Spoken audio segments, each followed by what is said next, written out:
گنڈاپور کے ساتھ میرا بھی کافی وقت ہمارا اکٹھے گزرا ہے، کابینٹ ممبر تھے. بظاہر تو گنڈاپور کا امیج یہ ہے نا کہ لوگ عمومی طور پہ شاید یہ سمجھتے ہیں کہ جذباتی آدمی ہے یا سلطان رہی بن جاتا ہے، زور سے بات کرتا ہے. لیکن اس نے اتنی اچھی بات کی کچھ 2 مہینے پہلے.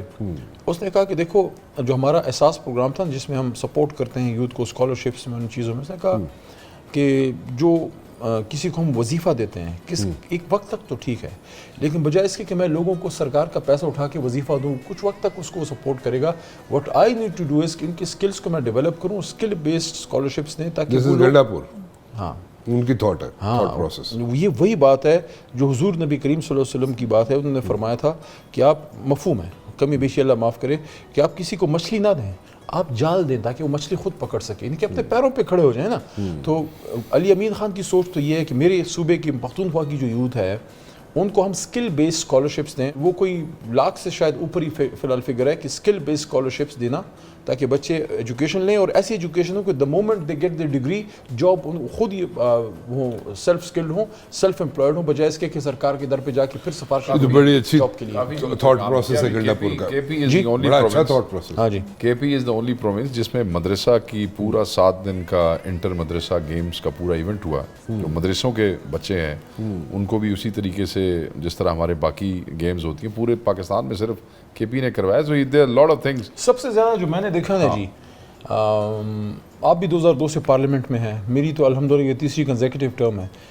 میں کھلی کچہری اپنے جگہ جس کو پشتو میں حجرہ کہتے ہیں، ان کی طرف ڈیرا کہتے ہیں، تو کھلی کچہری میں نے وزارت کے زمانے میں بھی نہیں چھوڑی تھی. اچھا، بیٹھتے تھے لوگ آتے تھے. میں نے یہ چیز میری ایکسپیرینس ہے کہ سب سے زیادہ جو غریب رولتا ہے نا، سب سے زیادہ جو سب سے زیادہ اس کو ہٹ کرتی ہے وہ ہے ہیلتھ. کہ دیکھیں ایجوکیشن میں اگر اس کو آج اچھا استاد نہیں ملا، کل کو کوئی اچھا ٹیچر مل جائے گا، کہیں اس کو اپرچونٹی. ہیلتھ کانٹ ویٹ، کیونکہ آپ کے والد کو اگر ہارٹ اٹیک ہو گیا ہے، والدہ کو کوئی ہیلتھ سیریس ایشو ہے، آپ کے پاس ایک گھنٹہ ایکسٹرا نہیں ہے. ٹھیک ہے نا جی. سرکاری اسپتال میں آپ کو مہینے کی ڈیٹ پڑتی تھی.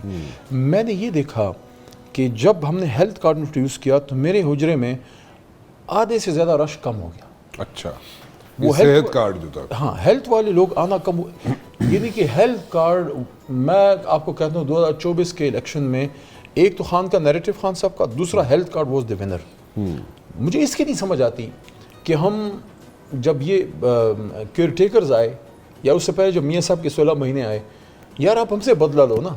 یہ پولیٹیکل بات ہو جائے گی لیکن غریب سے کیوں لے رہے ہو؟ ہیلتھ کارڈ کو کیوں ہٹ کر رہے ہو؟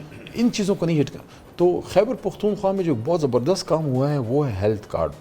اس کو ہمیں زیادہ سپورٹ کرنا چاہیے. اس پہ لوگوں کو بہت تکلیف پہنچتی ہے. اور ایک اور چیز جس نے ہماری کم از کم زندگی آسان کی، اور وہ ہے ایل ٹی ایس بیس. جب میرٹ بیس جابز آنا شروع ہوئیں، وہ 100% تو نہیں ہوا جس طرح ہونا چاہیے تھا، لیکن بہت حد تک بہتر ہوا. خاص کر ایجوکیشن ڈپارٹمنٹ میں آئی ہیو ٹو مینشن ہم.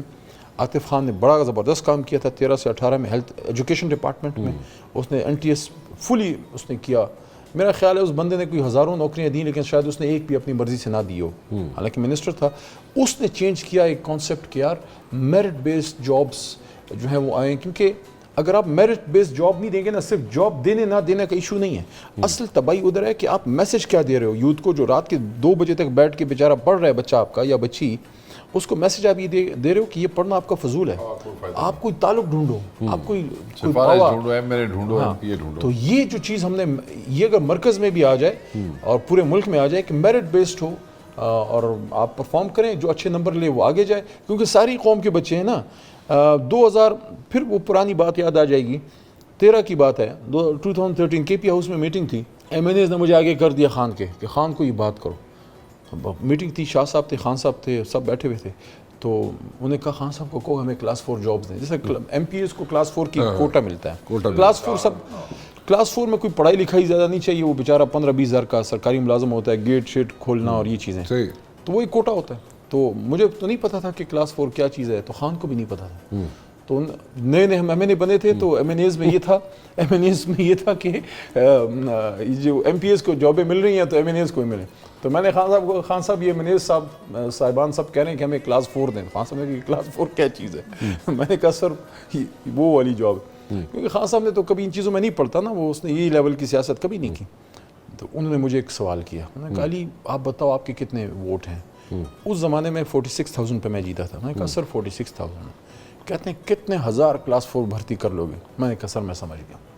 مطلب یہ ہے کہ نوکریاں آؤٹ آف میرٹ دے کے یہ نہ سوچیں کہ وہ آپ کو کامیاب کر دیں گے. آپ کا کام لوگوں کو آؤٹ آف میرٹ نوکریاں دینا نہیں ہے. آپ کا کام یہ ہے جس کا حق ہے اس کو دیں. سب پاکستان کے بچے ہیں. اگر میں منسٹر ہوں, پارلیمنٹری افیئرس کا میں تھا, اور پی ٹی آئی کے کسی ورکر کا بیٹا جو ہے اس کے 60 نمبر ہیں اور پیپل پارٹی والے کے 80 نمبر ہیں, میں 60 والے کو دوں, اس کا کیا مطلب ہے؟ 80 والا کیا کرے, خودکشی کرے.